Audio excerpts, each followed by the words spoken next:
Muchísimas gracias. Antes de nada, que se hagan este tipo de actividades, y más en una universidad, y más en una facultad de educación, ya me parece impresionante y ya me parece un signo de que algo está cambiando. Pero la cosa va un poco despacio.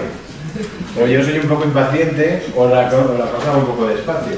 Porque todavía siguen surgiendo dudas, siguen surgiendo... Esta charla, por ejemplo, de los mitos y leyendas, en ese mundo de las altas capacidades, los que lleváis metidos mucho tiempo, se llevan dando mucho tiempo. Siempre estamos hablando de mitos, de realidades, de estos... Y aún así, aunque hayan pasado años, pues sigue todavía apareciendo por ahí gente que nos hace dudar. Bueno, os presento a Rafaelito. Algunos ya le conocéis, los que habéis visto alguna charla mía, incluso en algunos vídeos aparece también Rafaelito. Rafaelito es este niño, soy yo de pequeño, es esa voz interior que todos tenemos, ese niño interior que todos, niño o niña que todos tenemos. El mío se llama Rafaelito, el vuestro se llamará, como llamáis vosotros. Y yo siempre digo que es una voz a la que tenemos que escuchar, porque hay veces que no la escuchamos y hay un momento en el que pasamos de la infancia a la adolescencia, y en ese proceso de la infancia a la adolescencia es cuando dejamos de escuchar a nuestro niño interior. Nos empieza a dar vergüenza cantar, nos empiezan a dar vergüenza ciertas cosas. Luego, cuando superamos la adolescencia, algunos nos vuelve ese niño y como a lo bestia, ¿no? Entonces, pero hay veces que se nos olvida. Yo creo que hay que escucharle. Y este Rafaelito mío a veces me hace preguntas y yo le escucho mucho. A veces esas preguntas que me hace son incómodas, pero me hace plantearme cosas. A veces son preguntas muy lógicas y a veces son preguntas muy locas. Entonces, una pregunta que me ha hecho Rafaelito recientemente y que me hace cada cierto tiempo es: ¿todavía es necesario hablar de mitos y leyendas? ¿Creéis que la cosa está cambiando? ¿Que ya se está superando todo esto de los mitos y leyendas? ¿Creéis que todavía es necesario hablar de esto? ¿Con quién es necesario hablar de esto? Voy a hacer una pregunta ya, a mí me han presentado, ahora quiero conoceros a vosotros como uno a uno que os presentéis. Le voy a hacer preguntas generales, ¿vale? Para saber a lo que tengo aquí delante. Madres, padres, levantad la mano, ¿vale? Madres, padres de niños, niñas con altas capacidades detectados, evaluados.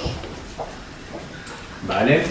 Madres, padres de niños, niñas que no están evaluados, pero todo apunta a que algo hay.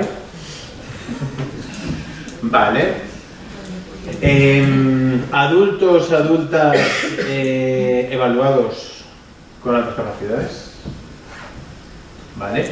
Adultos, adultas de esos que todo el mundo te dice, tú vas a serlo, evalúate, pero no sabéis evaluar todavía. 99% mujeres, 1% hombres. Vale.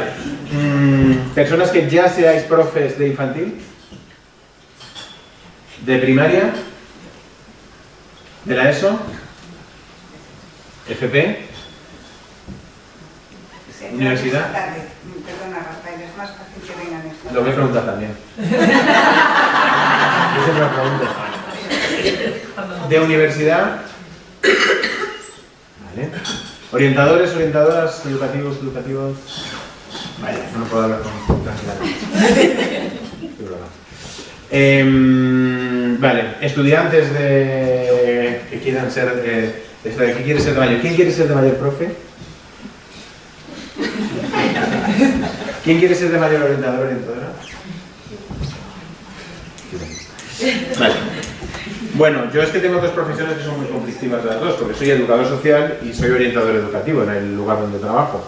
Entonces, claro, los orientadores no tenemos muy buen nombre en el mundo en general y en el mundo de las altas capacidades en especial. Y los educadores sociales todavía tenemos que seguir escuchando el ¿eso qué? Entonces no, el educador social, ¿no? Entonces es como un orientador, educador social. ¿Tú qué eres, no? Pues bueno, pues soy Rafa. Vamos a responder a Rafaelito. Igual se os pone un poco de algo en este momento. Este es un artículo que se publicó en El País y cuando yo lo leí, cuando leí el titular dije, no será lo que parece. Pues sí era lo que parecía. O sea, yo creí que era un artículo de humor, digo, bueno, vamos a buscar aquí la gracia. Pues no tenía ni gracia. Todos los padres creen que su hijo es el más listo. Iba por ahí el artículo. Vamos con un vídeo. No.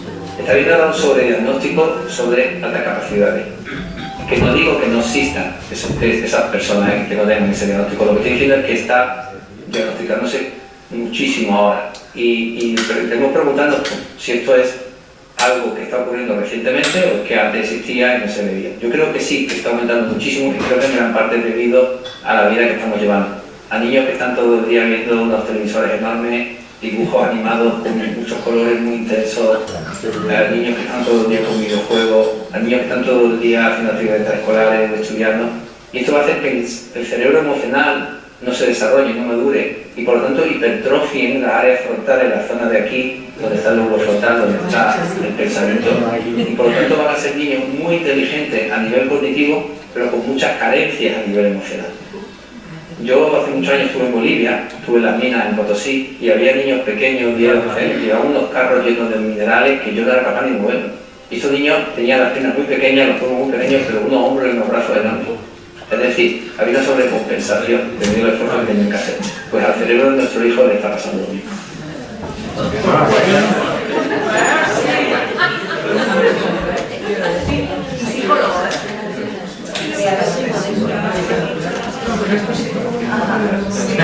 Ha saltado el tímido. Manuel Hernández, psicólogo, autor y biólogo, creador de este texto. ¿Qué os ha parecido su explicación? Es que Bluey es un peligro. Esto lo he puesto porque le sigue 13.000 personas. O sea que no es... Tiene una cierta gracia, aparte del cabreo que nos va... Pero por otro lado, tiene cierto peligro, ¿no? Vamos con otra cosa.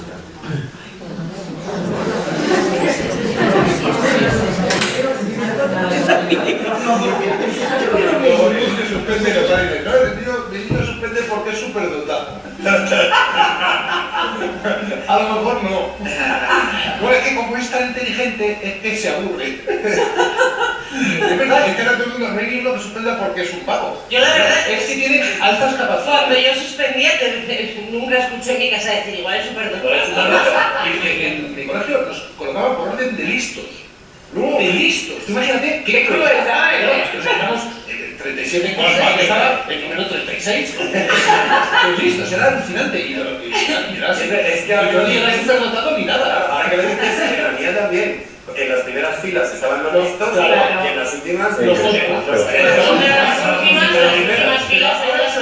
Ahora es la excusa de decir, es que es superdotado el niño. El niño tiene alta capacidad para tocar el banjo. Este no nos ha hecho gracia. ¿A que no? ¿A que es gracias a los niveles? Pero espera, ¿qué más? No entiendas. Pues este programa ese día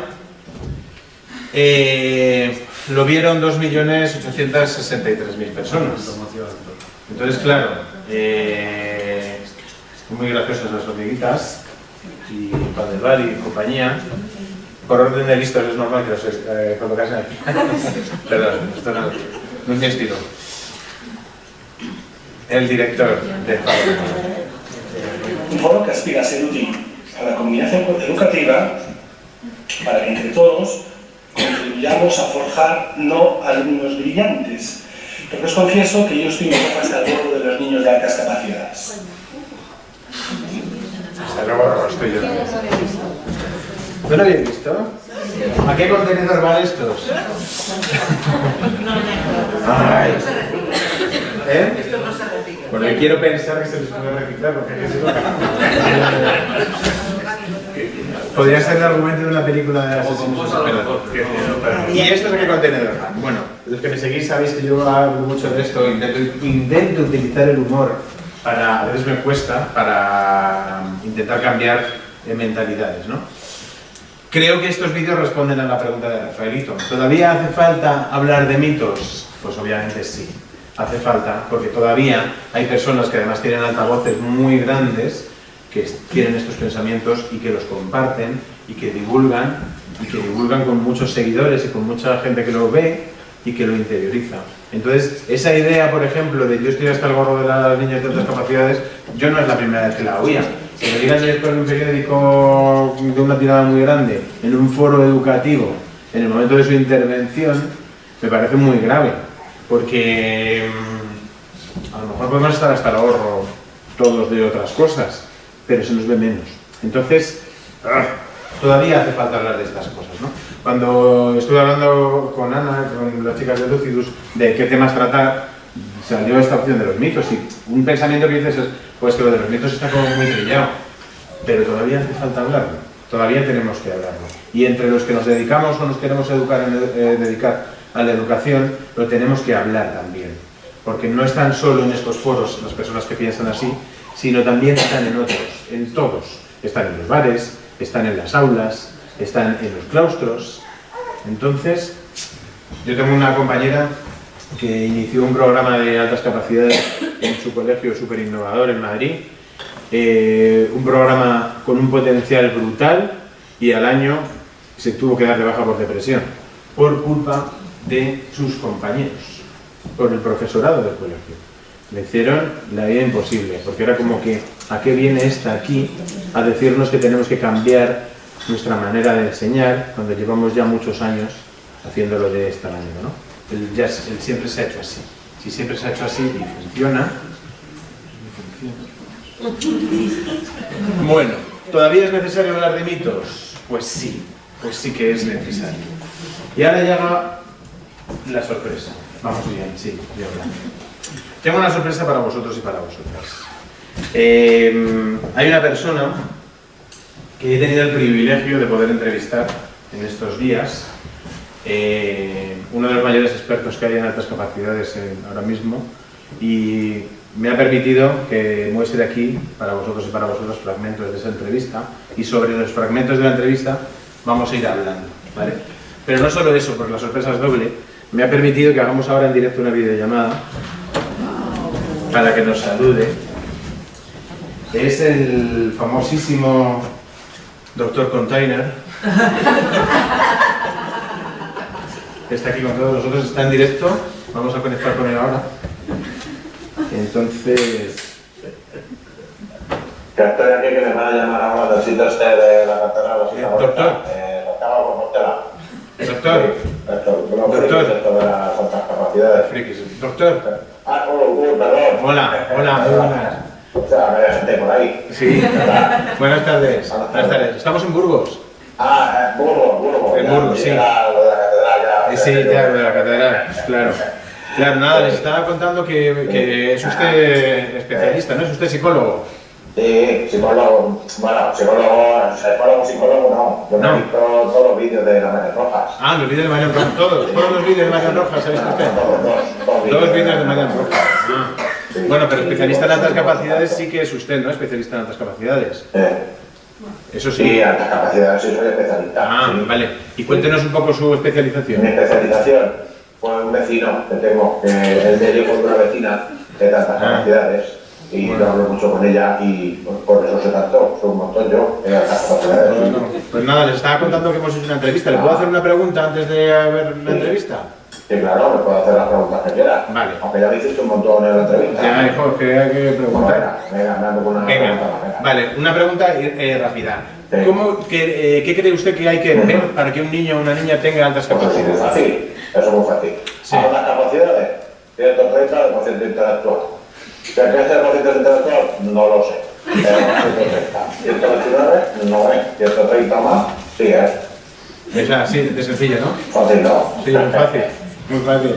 Bueno, ¿le parece a usted que veamos la entrevista mejor? Vale. Sí, vale. ¿está bien?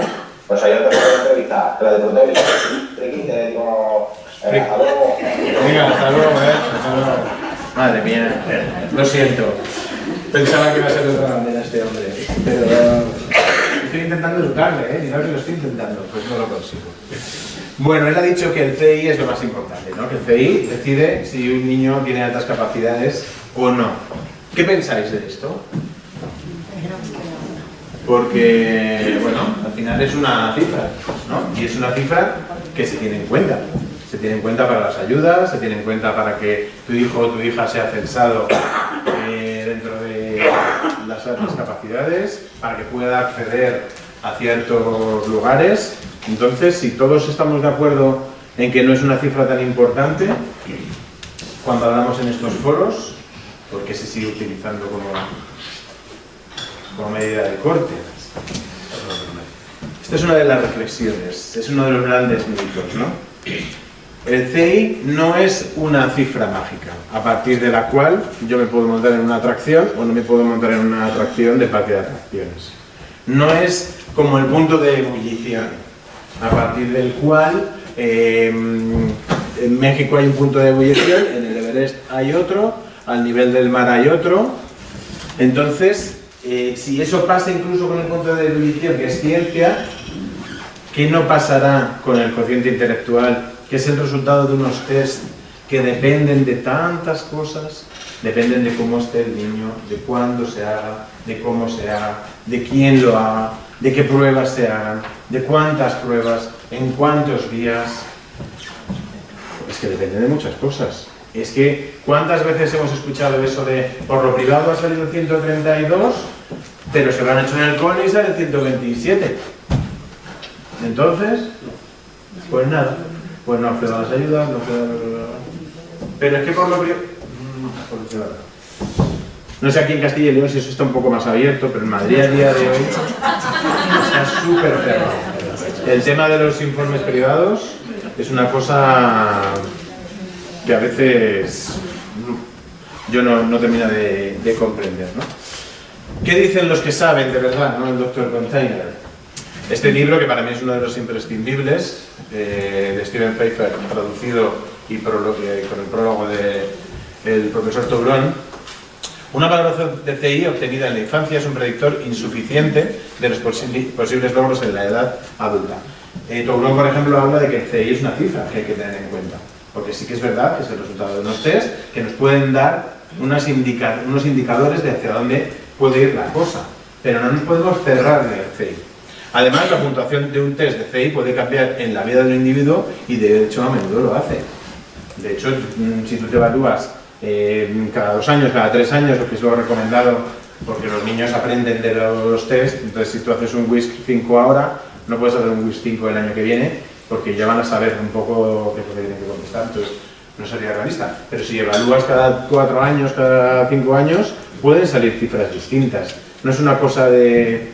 Entonces, la alta capacidad tiene que ir unida a más cosas. Porque sí que es cierto que aunque cuando tú estás evaluado con una alta capacidad, sale un CI y salen otros factores que hay que tener en cuenta, y eso sí que es para toda la vida. Pero el CI puede cambiar. Entonces, si ya paso de 130 a 129, ya dejo de serlo, que me borren. En el mismo libro dicen la motivación, la pasión por una determinada materia, el gozo por el aprendizaje, la persistencia, la tolerancia a la frustración, la autoeficacia académica. Fijaros las cosas que acaban de decir. El CI más la pasión, más el gozo, más la persistencia, más la tolerancia a la frustración, la autoeficacia académica, ahí añadiría yo el autoconcepto, la autoexigencia. Son factores, todos ellos, que sabemos que juegan un papel junto con el CI en el éxito escolar y en la vida de los alumnos más brillantes, ¿no? Entonces, ¿por qué seguimos cerrándonos al CI? Y ya está. Uno de los mitos. Al final, ¿cuál es el resultado? Esto, que esto es terrible. Alumnos sin censar. Luego veremos cifras, pero al final, cuando nos cerramos al CI y no vemos otras cosas, se quedan alumnos fuera. Se quedan alumnos sin detectar, sin evaluar. No cuentan en las estadísticas, que eso puede tener más o menos importancia, pero lo peor es que no entran en los programas en los que se les puede ayudar. Y para mí, una evaluación, luego lo veremos otra vez, sirve solo para 2 cosas. Para entender por qué una persona actúa como actúa y para ayudar a esa persona. Si no tenemos una cosa, no podemos hacer bien la otra. Vamos con la entrevista del año. De verdad tengo fragmentos de una entrevista que me ha hecho al profesor Container, al doctor Container. Vamos a irlos viendo y vamos comentando.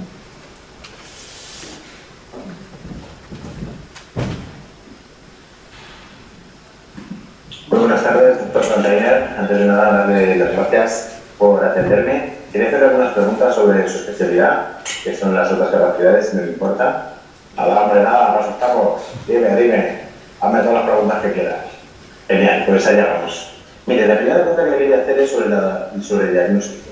Hay gente que piensa que se está sobrediagnosticando a los niños y niñas con otras capacidades. ¿Usted qué piensa? Pues claro que se está sobrediagnosticando, que sí que hay mucho. Es que ahora parece que todos los niños son tantas capacidades. Los listos, tantas capacidades. Los tontos también son tantas capacidades, porque se aburren, porque no sé qué. Ahora parece que todos son tantas capacidades. Claro que se está sobrediagnosticando. Te he dicho bien. O sea, que usted piensa que se está sobrediagnosticando. Bueno, si le parece, vamos a ver qué opinan allí en la sala. Muy buenas. ¿Se está sobrediagnosticando? ¿Se está infradiagnosticando? Vamos a ver cifras, que esto es lo que más nos puede aclarar, yo creo. Y no sabes si se está sobrediagnosticando. No lo sabemos, yo creo.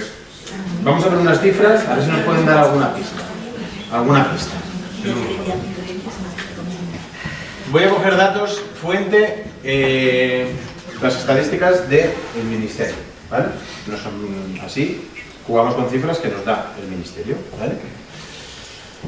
Ahora mismo, de 9.242.080 en el curso 22-23, de 9.242.085 alumnos escolarizados en régimen universitario, desde infantil hasta bachillerato.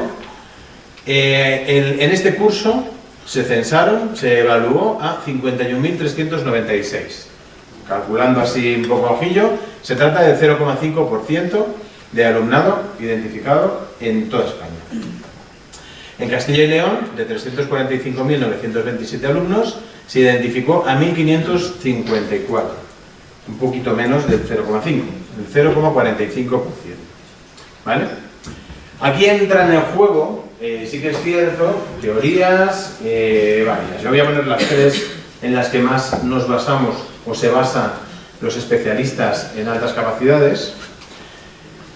Un criterio, si nos basásemos en el CEI, si solo nos basásemos en el CEI, se estima que al menos tendría que haber un 2,28% de la población mundial con altas capacidades. Esto es un poco cálculos así a lo bestia, pero sí que es cierto que si esto lo extrapolásemos a la muestra que puede ser un colegio, la muestra que puede ser una comunidad autónoma o la muestra que puede ser un país, estaríamos muy por debajo, porque estamos hablando del 0,5. Gagné en su libro, en un estudio que realizó, casi quizá el más importante que se ha hecho hasta la fecha, en estos años, entre el 91 y el 2000, dijo que esta cifra subía al 10%. Incluso Renzulli llegó a situarse en el 20% de la población mundial. Para seguir con la demagogia, voy a quedarme con el 10, ¿vale? No me voy a quedar corto ni me voy a pasar. Si hiciésemos un cálculo rápido con el 10, estaríamos hablando de que de estos 9 millones, el 10% serían 900.000. Si le quitamos los 51.000 que sí que han sido detectados, estaríamos hablando aproximadamente de 849.000 alumnos sin detectar en España y 33.000 en Castilla y León, si hiciésemos un cálculo así rápido. Entonces, asegurar que se está sobrediagnosticando me parece un poco atrevido. Igual es atrevido también decir que se está infradiagnosticando, pero yo creo que las cifras tiran más hacia que estamos por debajo que hacia que estamos por arriba. De hecho, en el momento en el que se levanta un poquito la mano de la evaluación y de la detección, de repente surgen. No es una cuestión de mi opinión, esto sí entra a formar parte casi de la opinión, pero no es una cuestión de que de repente ahora todos los niños sean de altas capacidades, es una cuestión de que ahora se están haciendo cosas que antes no se hacían. Por ejemplo, cuando se hace en un centro educativo un screening general a todo el centro, de repente surgen unos porcentajes brutales. Luego ya veremos el siguiente paso y lo que se hace después, ¿no?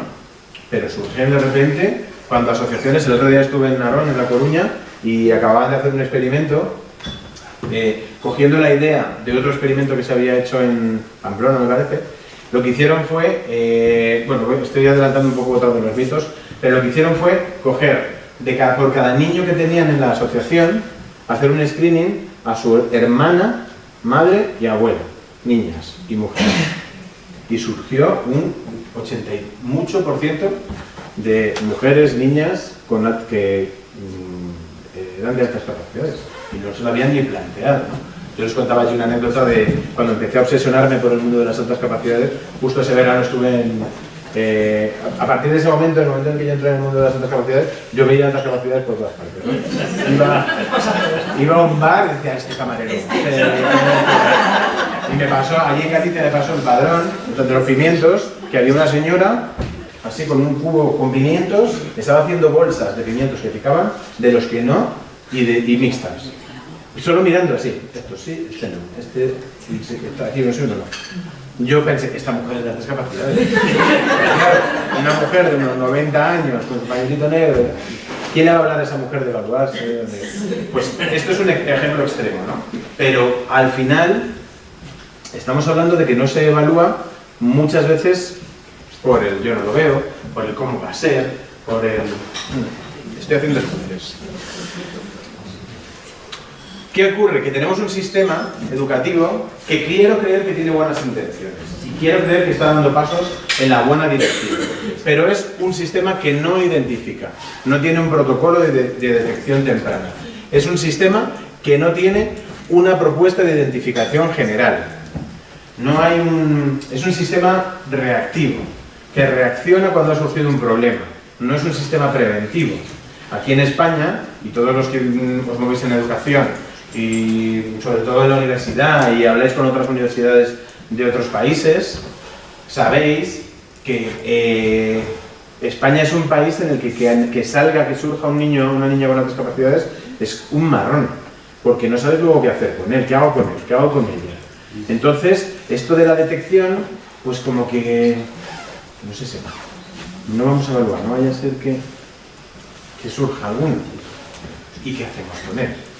Entonces, eso, que parece una idea así como muy global, muy general, al final se ha convertido en un modus operandi, en una manera de actuar del sistema. Hay problemas incluso conceptuales. Si yo os pregunto ahora mismo que me defináis las altas capacidades, cada persona me va a decir una cosa distinta. Ni siquiera tenemos claro lo que son. Entonces, si partimos de esa base, cada uno lo puede definir de una manera. En cada comunidad autónoma, y paso al siguiente punto, hay una manera distinta de evaluarlo. Un niño puede ser de altas capacidades en Castilla y León y de repente no serlo en Andalucía, o serlo en Canarias mucho, o serlo un poquito en Aragón. Entonces, de hecho es que yo conozco familias que han dicho me voy a ir a vivir a no sé dónde, porque sé que allí hacen screening cada cierto tiempo, que hay programas de enriquecimiento en los colegios, me voy a cambiar de comunidad autónoma, me voy a cambiar de país. Bueno, y no estamos tan mal. El otro día estuve atendiendo a una familia de Ecuador que se está planteando venirse a vivir a España, porque ya lo de Sudamérica debe ser en algunos países, ¿no? Estoy generalizando mucho. Pero que España no vaya tan mal, me dijo, me viene a vivir a España. Y yo, espérate un poquito, danos unos años, a lo mejor. Vamos con otra pregunta de la entrevista. Desde luego no sé qué estará pensando la gente que nos está viendo, pero voy a hacerle otra pregunta, doctor. ¿Cree usted que se puede saber si un niño o una niña tiene o no tiene otras capacidades según sus resultados, según sus notas? A ver, es que esto es así de toda la vida, es que esto no hay ni duda. Esto no te cuentas ni psicólogo ni nada de nada, ni de otras capacidades. Los superdotados siempre han sido los que han sacado la nota. Es que no sé ni cómo me lo preguntas. Vamos, que aquí o es un niño que tiene todo 10 o no. Los que sacan todo 10 superdotado. Pero es que no, es que son los niños normales o... Pues vamos a ver algunos datos. ¿Las personas de altas capacidades son siempre estudiantes brillantes? ¿O casi nunca son estudiantes brillantes? Las estadísticas dicen, la fuente es la Asociación Nacional Americana, que es la más grande del mundo, habla de el 70% de alumnado con altas capacidades presenta o ha presentado un bajo rendimiento y habla de un 50%, la mitad, con posibilidades de fracaso escolar. ¿Y esto cómo puede ser? O sea, si son los listos, si son los que tienen un cerebro que funciona de una manera más potente, más rápida y mejor que el resto, ¿por qué suspenden? Se supone que si tienen más capacidad que otros, deberían sacar mejores notas, ¿no? Y en cambio hay un porcentaje muy bajo de los que sacan todos los 10. De hecho, una reflexión que yo lanzo, a ver si va a ser que algunos de estos que nos están evaluando van a ser los que tienen fracaso escolar. Y el pensamiento general es, ¿cómo va a ser este de altas capacidades si está suspendiendo? Hay gente que ya me ha oído hablar de Dylan, que es el chico que hizo que yo entrase en el mundo de las altas capacidades.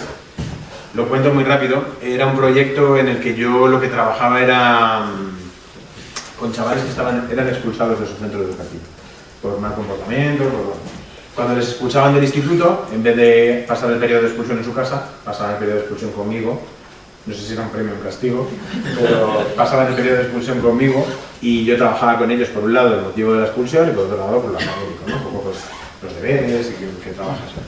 Y en una ocasión llegó Dylan, expulsión de 30 días, agresión a un profesor, tráfico de sustancias en el recreo, líder de una banda, no sé cuánto. Digo, madre mía, me va a traer en un carro con una máscara así, y una Aníbal Lecter. Yo ya estaba, como soy bajito, estaba preparándole ya la cabeza para cuando llegase Dylan saludarle y de repente, ¡hola! ¿Qué? ¿Soy Dylan? Y así. Esto es un detalle, de que sea bajito. Yo me quedo como bajito, ¿no? Pero, ¿tú eres Dylan? Sí. Yo, pues más, vete conmigo. Me lo metí adentro, diciendo, ¿se me va a volver a ver? O yo qué sé. Empecé a trabajar con él. De verdad que en los 30 días que yo estuve con él no me dio ni un solo problema. Y no solo eso, sino que según iba trabajando con él, sí que es cierto que él tuvo la suerte de que el periodo de esos 30 días no hubo más expulsados. Tuvo la suerte él, la desgracia yo, de que fuese one-to-one durante 30 días. Un profe, un alumno. La ratio ideal. Entonces, durante esos 30 días yo empecé a trabajar con él. En el expediente ponía que llevaba sin aprobar un examen de matemáticas, por ejemplo, desde quinto. Y estaba en segundo de la ESO ya, habiendo repetido primero y haciendo su segundo. Porque le habían pasado con imperativo legal, le habían ido pasando. El segundo, repitiendo por segunda vez, le estaban quedando 7, 8, 9, ni educación física aprobada.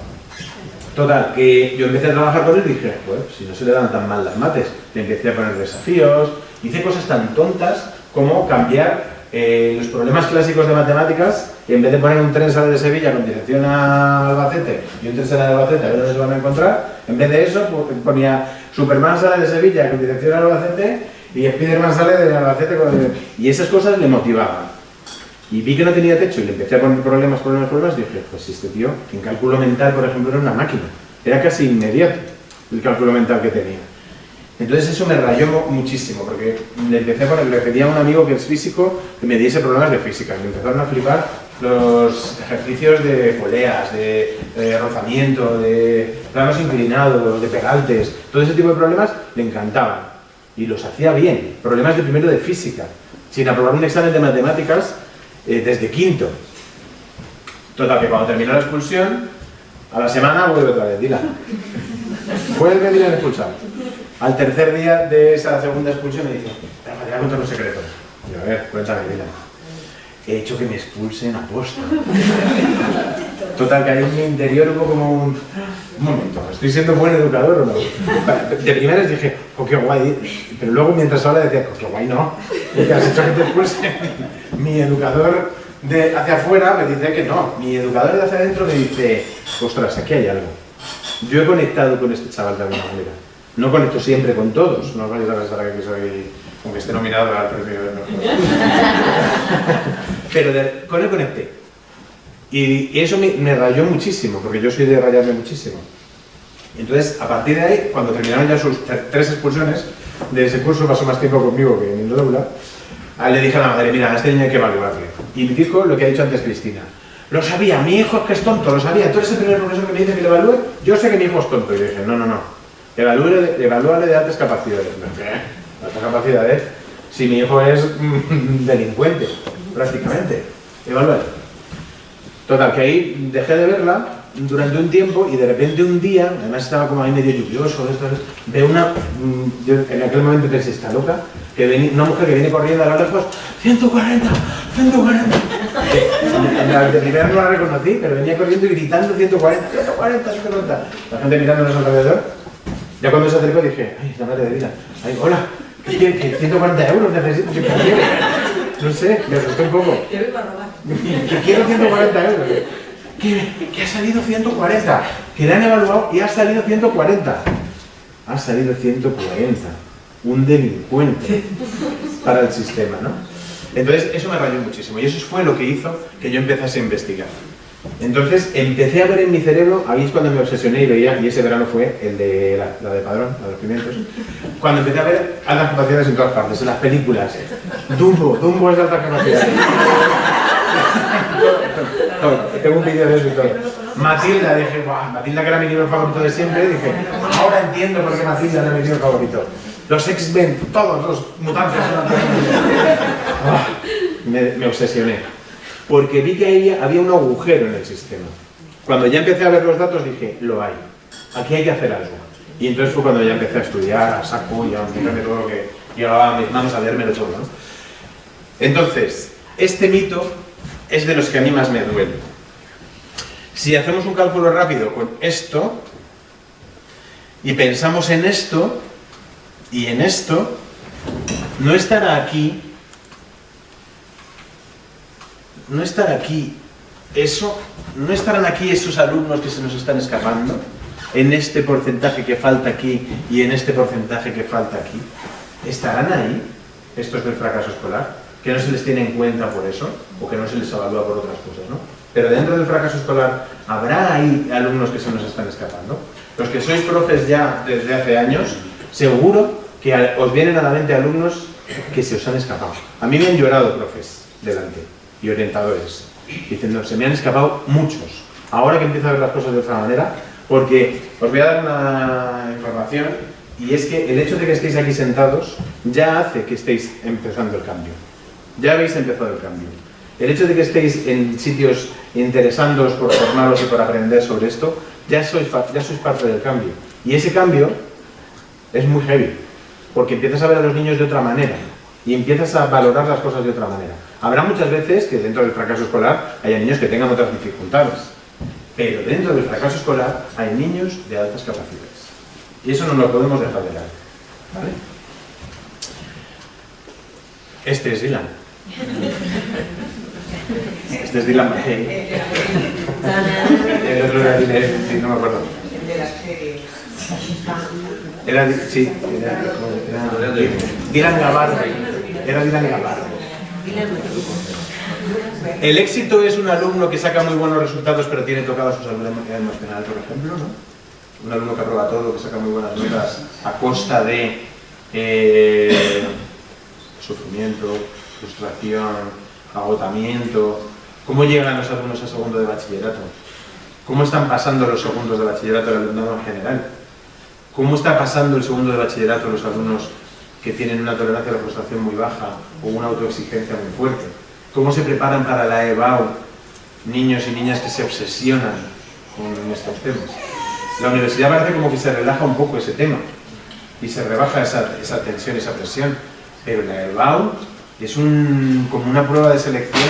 Yo cuando hablo con alumnos de bachillerato que son de altas capacidades o simplemente que tienen alta sensibilidad, es brutal la presión con la que viven el enfrentarse a un examen que va a decidir si me puedo presentar a la carrera que yo quiero o no. ¿Fracaso es un alumno que no supera lo que espera de él un sistema que corta el césped a la misma altura, que los valora a todos por igual? Entonces la pregunta, realmente, si vemos estas cosas, es ¿por qué? ¿Cuáles son las causas principales del fracaso escolar en alumnado con altas capacidades? Yo he puesto estas 4, hay más, pero yo he puesto estas 4. La falta de adaptación del sistema educativo, yo no lo veo. Alumnos que se aburren y no se hacen nada con ellos. Ya has terminado los deberes, pues te pongo más. Ya has hecho 100 fracciones, pues 150. Al final son niños que acaban diciendo, pues no voy a terminar, porque me van a poner más. que sí que me gustan mucho las mates, pero no quiero hacer 250 fracciones, pues lo hago despacio. La falta de recursos y formación en los centros educativos, las ratios, como hablaba antes muy bien Cristina, el desconocimiento del profesorado, de las familias, de los equipos directivos, hay que ser realistas y autocríticos. Los problemas emocionales y conductuales, la autoestima, la autoexigencia, la frustración.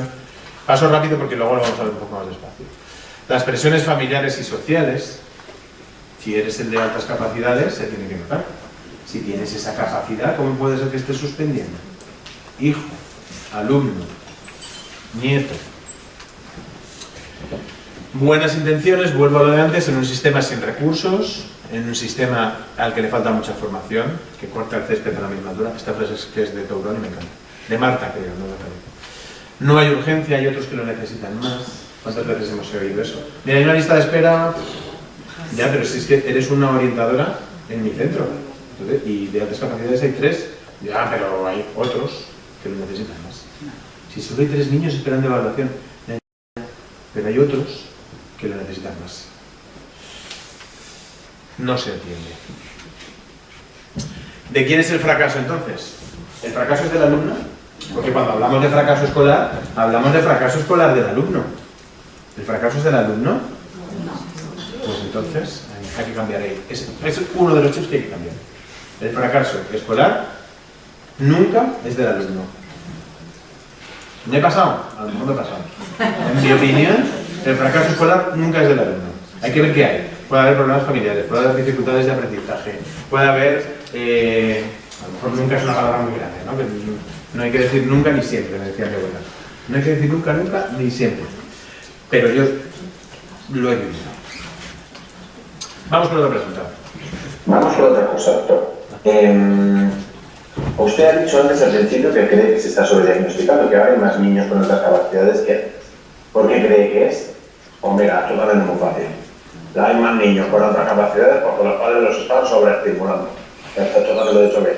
Siempre me cuesta, pero lo he dicho bien. Los están sobreestimulando. Todo el día que es el Museo del Prado, que se ahora te apunta a robótica, que se ahora te apunta no sé qué, que se ahora música, que se ahora te enseña a multiplicar, que se ahora... Que así hasta yo soy de otras capacidades. Hay otros que mis padres no me enseñaban nada. Pero si tus padres están todo el día encima de ti, pues otras capacidades. Que los padres están sobreestimulando a sus hijos. Vamos a verlo. ¿Los padres están sobreestimulando a sus hijos? Vamos a hacer un juego, ¿vale? Voy a poner aquí una operación matemática y os voy a dar un minuto para resolverla, ¿vale? Algunos me vais a decir, ¿es que soy de letras? Me da igual. Tenéis un minuto, ¿vale? Y voy a dejar el minuto entero para resolverlo. Ahí la tenéis. ¿Será? Un minuto.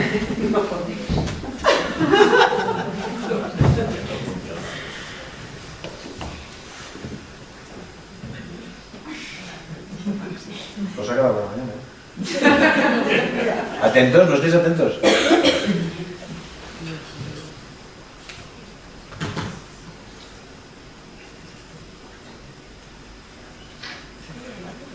No.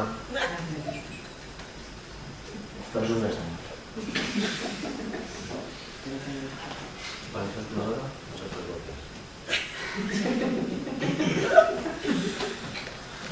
¿Nos das una pista? No vale inteligencia artificial, Fernando. Vale.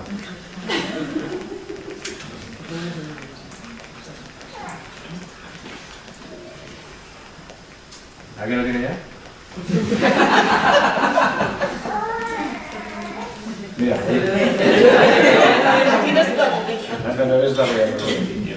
vale, muy bien.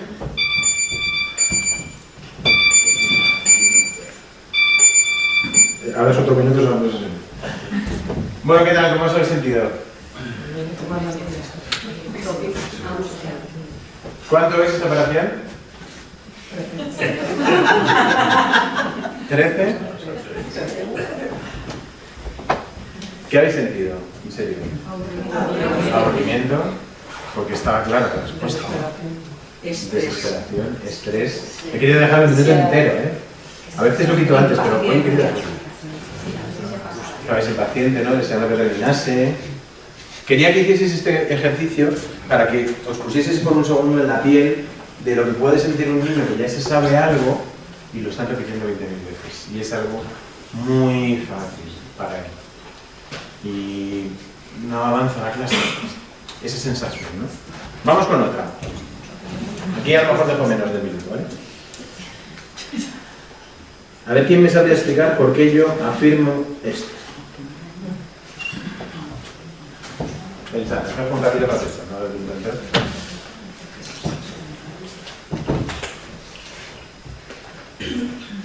Yo afirmo que esto es cierto. Si alguien se lo sabe. Ah, sí, soy tu hijo. Tú eres mi hijo y no has mirado el símbolo matemático y has hecho una resta porque llevas 15 restas seguidas. Y no has mirado el símbolo. O sea que me he equivocado, me estás diciendo. No has leído. O sea, si lo has hecho muy bien la respuesta. Pero... No, es correcto. En cierto modo, matemáticamente es correcto. No me equivoco. Porque no has terminado de escribir el 3. Que no, que es correcto. Así tal como está.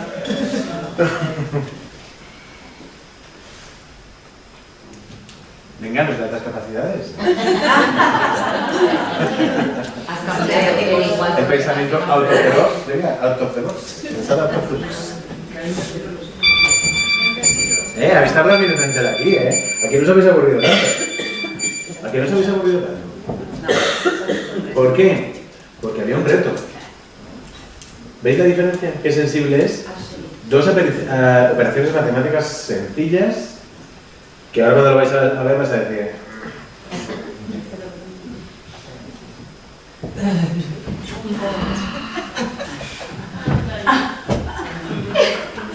Si son las 7 y he quedado a las 6 dentro de 6 horas con alguien, quedaba a la 1.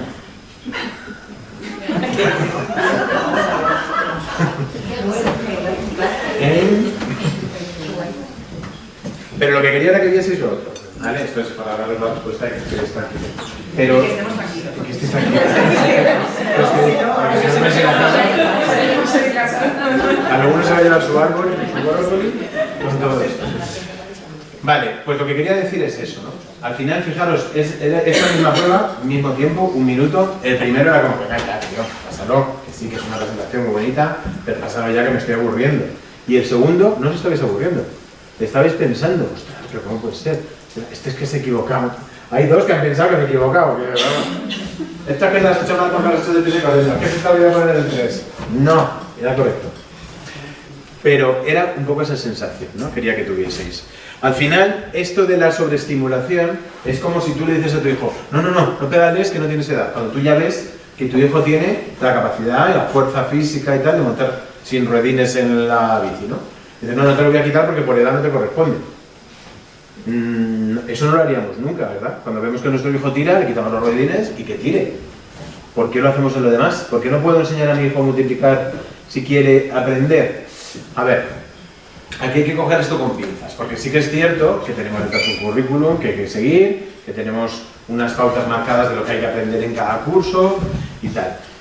Quizá, y luego lo veremos de otra manera, no es una cuestión de cuánto aprender, sino de cómo aprender. No es una cuestión de darle más a nuestro hijo, sino de dárselo mejor, dárselo de otra manera. Entonces, a lo mejor si mi hijo ya sabe sumar, pero todavía no está en el curso en el que corresponde multiplicar, se puede dar otras cosas, que no sea enseñarle a multiplicar. Pero si mi hijo me pide, yo le tengo que dar. Si sobreestimular es enriquecer, darle lo que pide, mantenerles motivados, ayudarles a crecer, dar respuestas a sus preguntas y calmar su sed, ¡viva la sobreestimulación! Venga, vamos con otra rápida. Otra pregunta, doctor.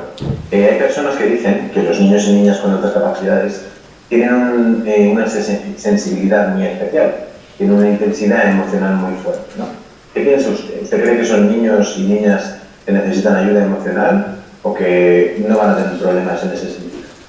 ¿Qué va, hombre, qué va? Los superdotados tienen cerebro suficiente para gestionarse solos. Estos no van a tener problemas ya nunca más. Esto es una suerte. Que tu hijo tenga altas capacidades es una suerte. Uf, ya no sé ni qué decirle, doctor. Vamos a ver qué piensan por ahí. Es una suerte, ¿eh?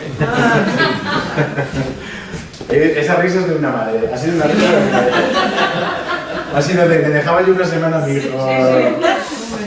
Porque es muy bonito, pero muy cansado. Es muy intenso. ¿Las personas de altas capacidades no necesitan ayuda? Estudio de la UNIR y UNICEF, que hicieron de manera conjunta en 49.000 escolares de la ESO, encuestados, salió que 3 de cada 10 estudiantes, en general, han sufrido acoso escolar. El 33,6% sufre acoso al menos una o varias veces al mes. Y el 19,9% una o varias veces a la semana. El estudio hizo un apartado especial sobre las altas capacidades. De ahí salió que el 50% de los niños de altas capacidades sufren o han sufrido bullying. O lo van a sufrir. Tienen un 2,5 más de probabilidades de sufrir acoso escolar que otros niños. ¿Por qué? Al final porque son niños diferentes. Porque son niños que no solo tienen más capacidad, sino tienen un cerebro que funciona de manera diferente. Esto siempre lo explico en mis charlas, aunque sea rápido. El pensamiento lineal dice que cuando yo recibo un estímulo, ese estímulo da lugar a un pensamiento, ese pensamiento produce una emoción y con esa emoción es con la que yo actúo. El pensamiento arborescente, la teoría del pensamiento arborescente dice que un estímulo puede producir cientos de pensamientos a la vez. Esos cientos de pensamientos pueden dar lugar a cientos de emociones a la vez y cientos de maneras diferentes de actuar aparecen en mí. Me aparecen cientos de opciones. La parte positiva de esto es que esto llevado a tu flow, a lo que te hace fluir, a lo que te gusta, a lo que te flipa, te convierte en un genio. Ahí es de donde nacen los genios. De esto, de encontrar caminos que otras personas no han encontrado, de encontrar problemas que otras personas no han encontrado o soluciones a problemas que otras personas no han encontrado porque piensas de otra manera. Einstein seguramente tomó caminos en la física que otras personas no habían pensado. En Mozart compuso muy joven además de otra manera. ¿Cuál es la parte negativa de todo esto? Cientos de pensamientos, cientos de emociones. Esto descontrolado es brutal. Es brutal. Las preguntas esas que os hacen vuestros hijos de vez en cuando, de papá, yo qué sé, es que me vienen a la mente mil, ¿no? Pero la que digo siempre, la de una cucaracha, si puede sobrevivir a una hecatombe nuclear, ¿qué tiene el insecticida? ¿Qué haces si la mata? Pues preguntas de ese tipo. Mira, me voy a dar con este ejemplo. El ejemplo de la cucaracha. En un pensamiento lineal, yo veo una cucaracha, pienso que asco de bicho, la emoción es asco o miedo, la acción es o pisarla o salir corriendo o rayo. Si yo pienso ¿qué tendrá una cucaracha que sobrevive a un holocausto nuclear pero la puede matar el insecticida? A lo mejor, hipotéticamente, esto me podría llevar a coger la cucaracha, llevármela a un laboratorio, investigar qué tiene la cucaracha, qué hace que el insecticida la mate pero lo nuclear no, Fijaros, desde fuera tú lo ves y dices que tío más raro, que en vez de huir de la cucaracha, la coge y se la lleva a un laboratorio. Pero la realidad es que esa persona puede descubrir algo. Entonces, esto es lo que hay que entenderlo, porque cuando no entendemos que funcionan así, hoy es el peor día de mi vida, en una situación en la que no ha pasado nada gravísimo, pero es el peor día de mi vida. ¿Por qué? Porque su árbol le ha llevado a esa emoción y a esa acción. Y en el aula pasa lo mismo. Pero ¿cómo puede ser que te aburras? Si acabo de preparar una gamificación sobre Harry Potter alucinante que le tiene que encantar a todos mis alumnos. ¿Cómo que a ti no? ¿Cómo que te estás aburriendo? Pues porque a lo mejor mi cerebro no va por ahí. Aquí está lo complicado. ¿Qué ocurre cuando no logro conectar con la vida, al final, por este tipo de cosas? Pues lo que hablaba antes, ¿no? La salud social, la relación con nosotros mismos, la relación con los demás, la relación con nuestro entorno, se empieza a tocar. Vamos con la última pregunta. Bueno, doctor, llegamos ya al final de la entrevista. Vamos con la última. Hombres, mujeres, niños, niñas, ¿usted qué piensa? ¿Hay más hombres con altas capacidades? ¿Hay más mujeres con altas capacidades? Mira, aquí yo soy que voy a ganar muchos amigos porque estamos en una sociedad de cristal, pero no se puede ni opinar. Pero los hombres son más listos que las mujeres, de toda la vida. Tiene que haber más niños con altas capacidades que niñas. Esto es así. Las cifras además no mienten. Las cifras dicen que hay más niños con altas capacidades que niñas. Entonces, no hay duda. Creo que por allí tienen datos que van a hacer que usted cambie de opinión. Vamos a ver. Bueno, tiene razón en una cosa, y es que las cifras dicen eso.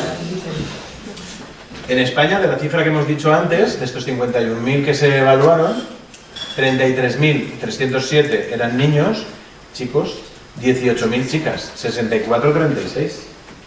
Pero es que mirar en vuestra tierra. Me da que aquí hay muchas contadoras de pimientos. Bueno, o las que hacen morcillas, que no son morcillas.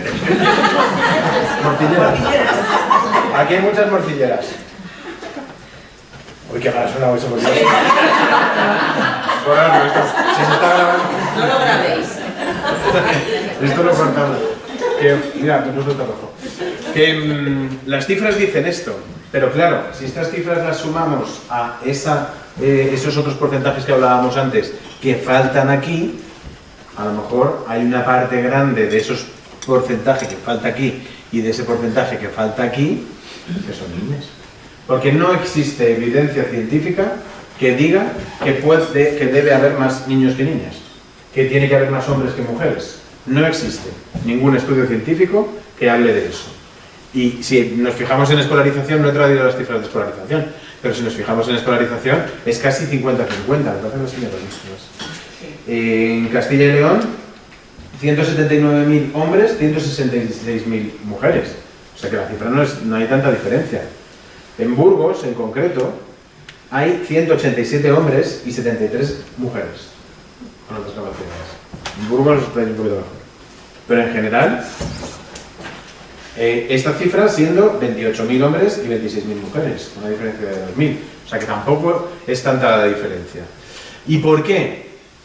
Pues por lo que decíamos antes, y esta es mi opinión. Porque el sistema evalúa cuando aparece un problema. ¿Y qué ocurre con esto? Que esto sí que hay estudios científicos, que los hombres se ocultan peor que las mujeres en el aula. Los hombres dan la cara de una manera más visible que las mujeres.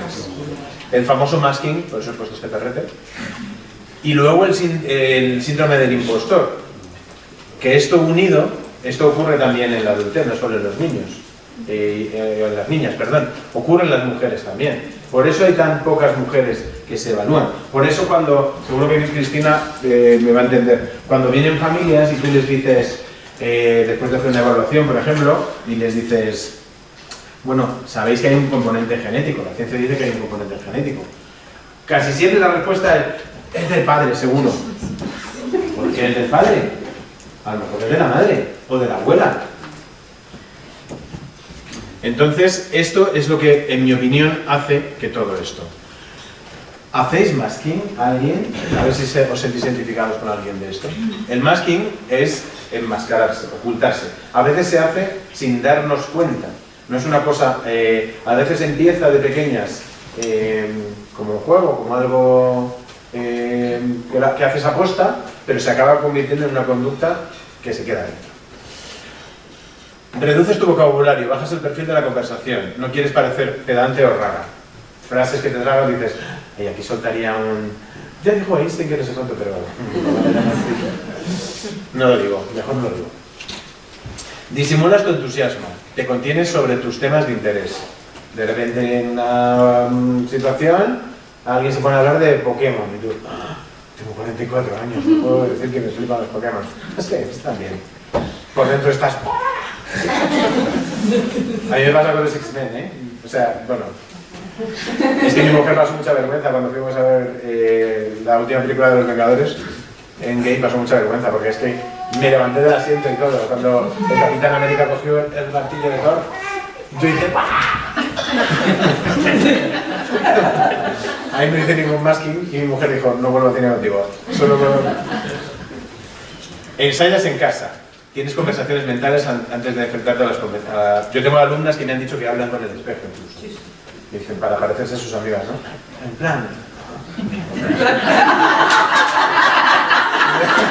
Sabiendo que en plan nos pega. Literal. En plan y literal también se dice aquí en Castilla. Sí. No van a entender. Todavía lo de plan...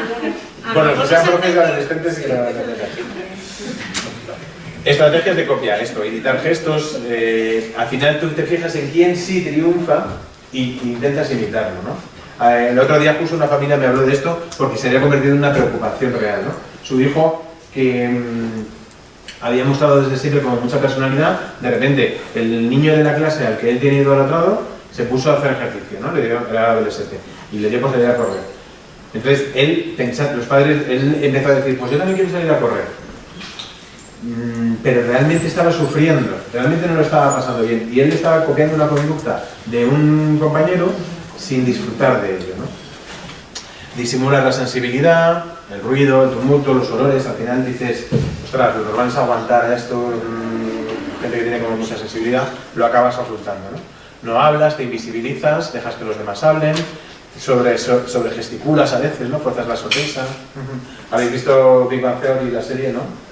Pues a veces Sheldon es como que no sabe sonreír, hay un capítulo que no sabe sonreír, ese tipo de cosas, ¿no? Intentar adaptarte socialmente y ocultarte.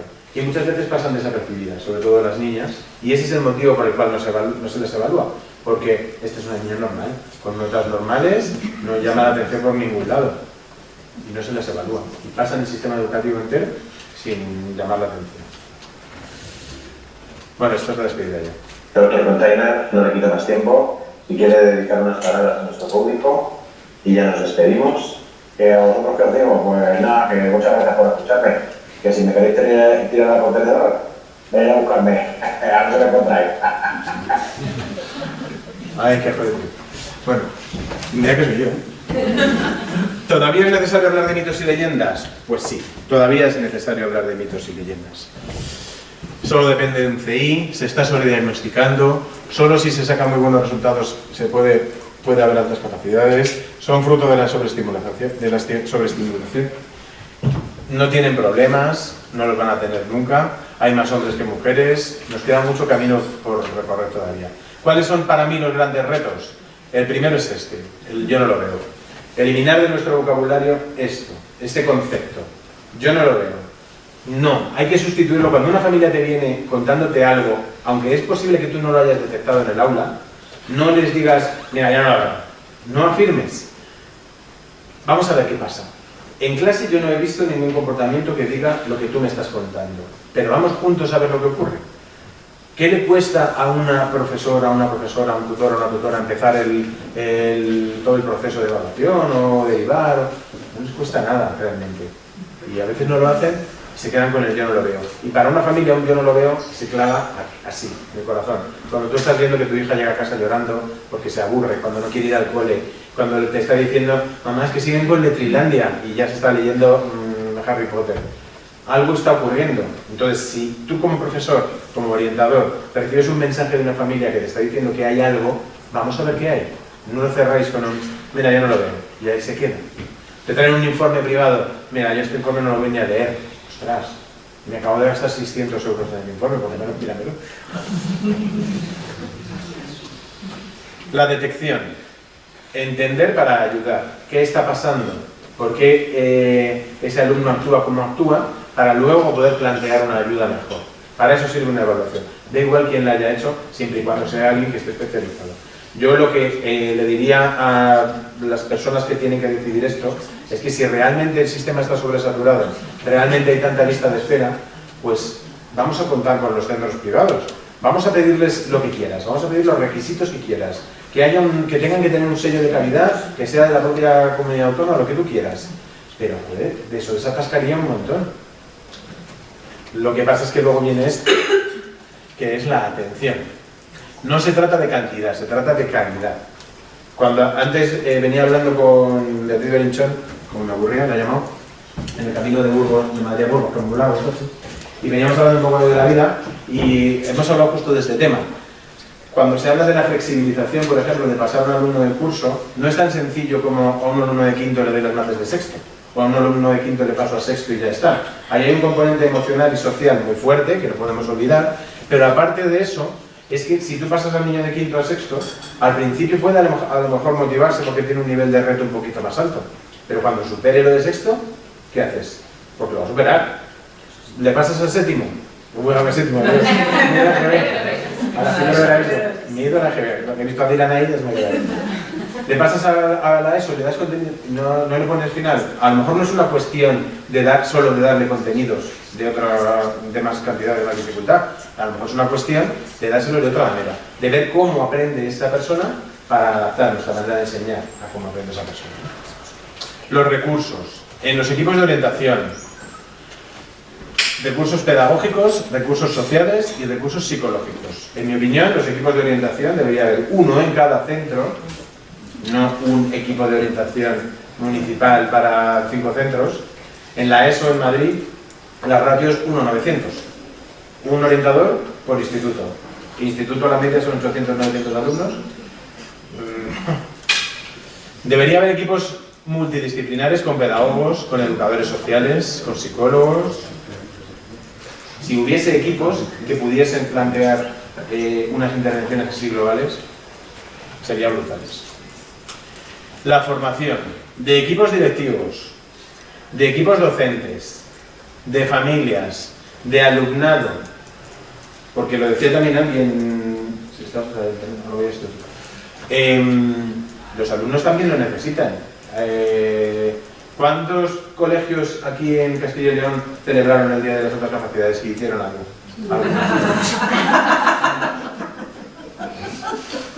¿Y por el Día del Autismo? Casi todos. ¿Por el Día de la Discapacidad?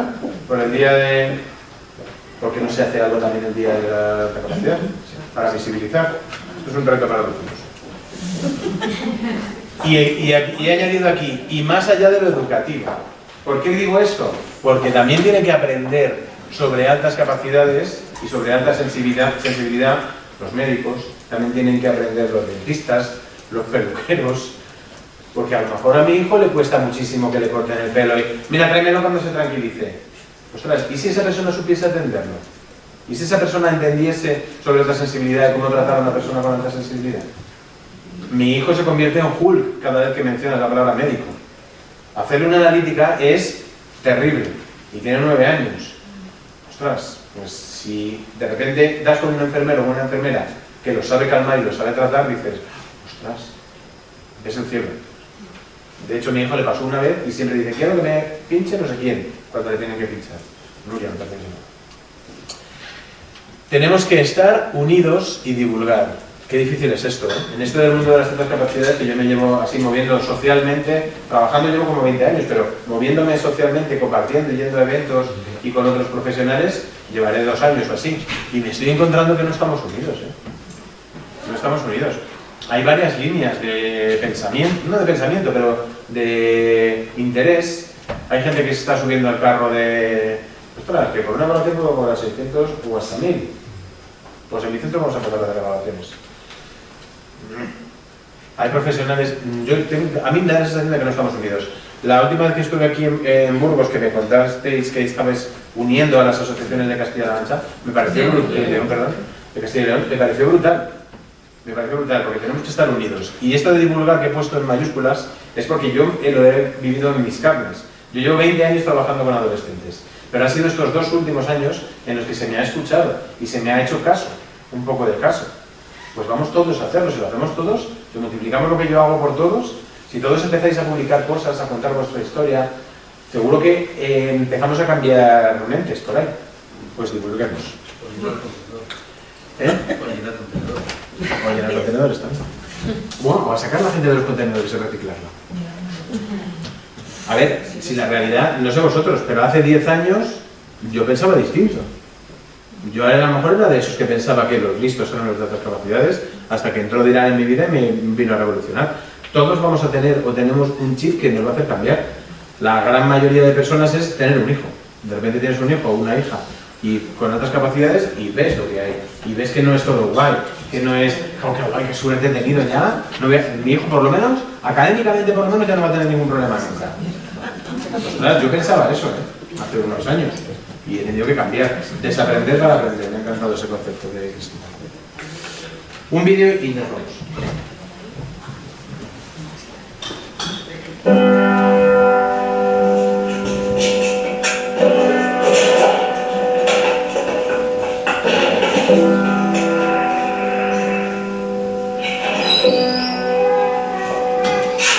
Thomas. importante.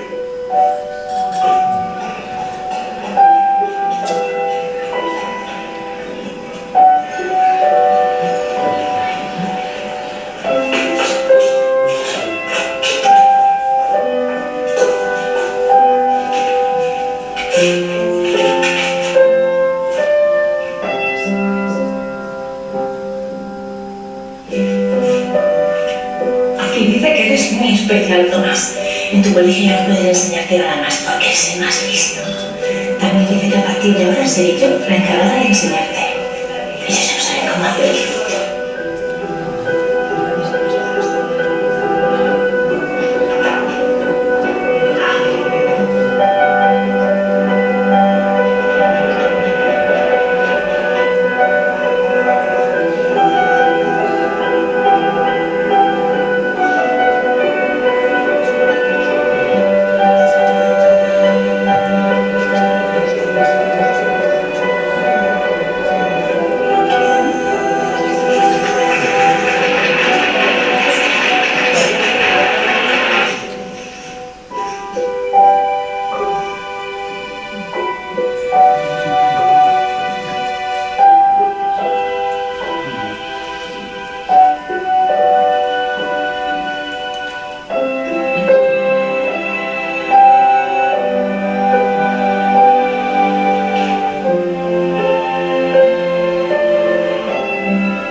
Estimada señora Edison, lamentamos decirle que su hijo ha sido expulsado del colegio.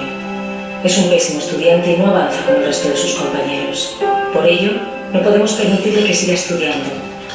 Será usted quien tendrá que hacerse cargo de él a partir de ahora.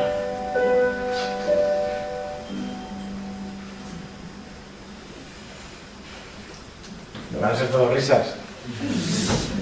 Se nos olvida a veces que somos personas y que con lo que estamos trabajando es con personas, con sus historias de vida. Se nos olvida a veces que somos el resultado de lo que vivimos y de nuestro entorno.